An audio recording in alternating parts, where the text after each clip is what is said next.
Bonjour mes chers amis, j'espère que vous allez bien. Je voudrais aborder une question pour répondre aux évangéliques en particulier, mais pas seulement, puisque j'ai vu que un certain nombre de rabbins nous attaquent concernant l'idolâtrie. Voilà. Les églises seraient de hauts lieux d'idolâtrie parce qu'on y trouve des statues. L'argumentaire des évangéliques a l'avantage d'une très grande clarté.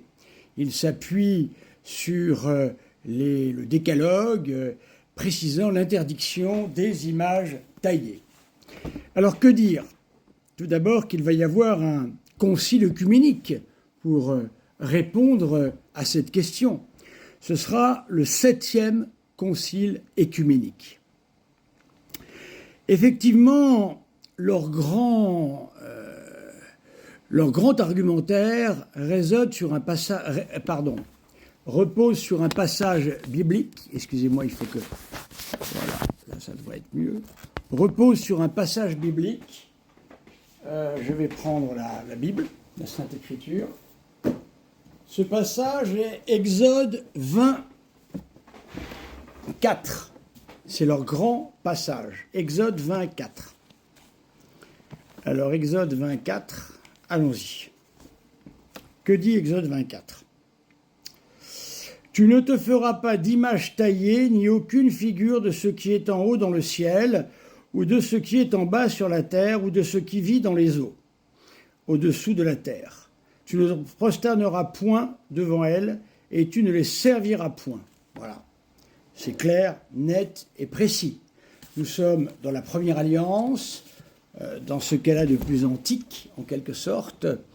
Et nous allons voir, déjà il faut savoir qu'en morale, il y a des commandements qui obligent toujours.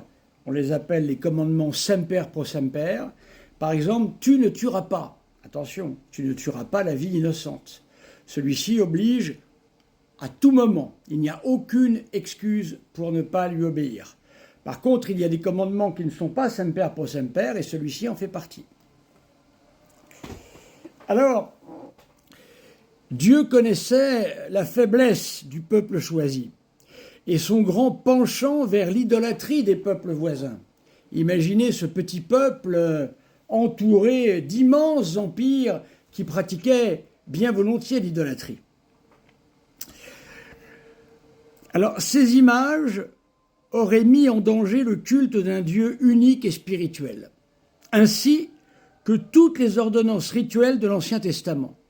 Cette défense n'avait plus de valeur dans la nouvelle loi.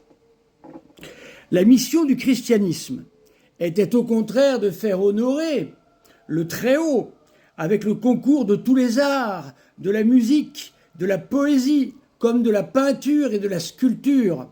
Je rappelle pour les philosophes que le beau est considéré comme un transcendantal qui conduit à Dieu. Tout ce qui conduit à Dieu est bon. Bien sûr, il faut toujours s'arrêter vers le fait que ça conduit à Dieu. Et ce qui nous intéresse, nous, c'est la fin, c'est Dieu.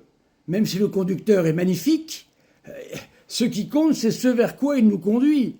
Ne commençons pas à nous arrêter sur ce qui sert à conduire vers Dieu. La religion qui s'adressait à l'homme tout entier, et en particulier à ce qu'il avait de plus noble, ne pouvait dédaigner l'une des plus belles facultés de l'homme, celle d'aimer le beau et de le réaliser dans la mesure de ses forces. Celui qui aime le beau aime le bien et aime le vrai, généralement. Toutefois, on s'explique très bien que les Juifs convertis au christianisme, mon cas, et qui par conséquent avaient puisé dans leur première éducation un grand éloignement au sujet des images, n'aient compris que bien difficilement les idées chrétiennes. Bien sûr, c'est une difficulté. Elles devaient leur paraître d'autant plus suspectes que les premiers chrétiens se voyaient entourés et menacés par ces multitudes de païens qui tous pratiquaient l'idolâtrie des images. Il y avait aussi pour les pasteurs de l'Église primitive une grave raison de prudence pour ne pas laisser se propager le culte des images.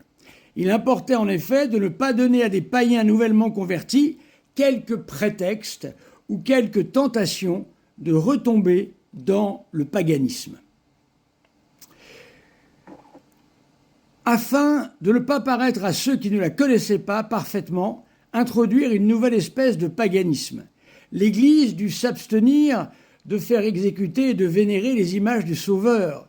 Et en outre, l'idée sous laquelle les premiers chrétiens se représentaient le plus ordinairement le Sauveur n'était pas de nature à donner quelques issues au culte des images.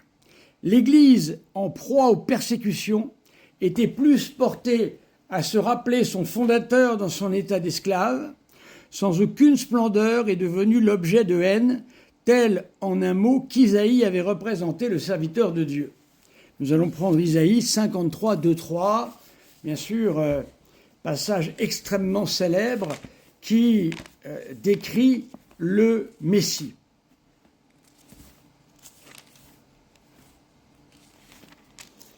Alors, Isaïe 53, 2, 3, je vais le lire, écoutez bien, et c'est pour cette raison-là que les premiers chrétiens ne représentaient pas notre Seigneur, surtout pas par le beau. Il s'est élevé devant lui comme un frêle arbrisseau, comme un rejeton qui sort d'une terre desséchée. Il n'avait ni forme ni beauté pour attirer nos regards, ni apparence pour exciter notre amour. Il était méprisé et abandonné des hommes, homme de douleur et familier de la souffrance, comme un objet devant lequel on se voile la face. En but au mépris, nous ne faisions aucun cas. Voilà évidemment la raison pour laquelle les premiers chrétiens évitaient de représenter notre Seigneur par la voie de statues ou peintures ou autres. Je vous fais une deuxième vidéo.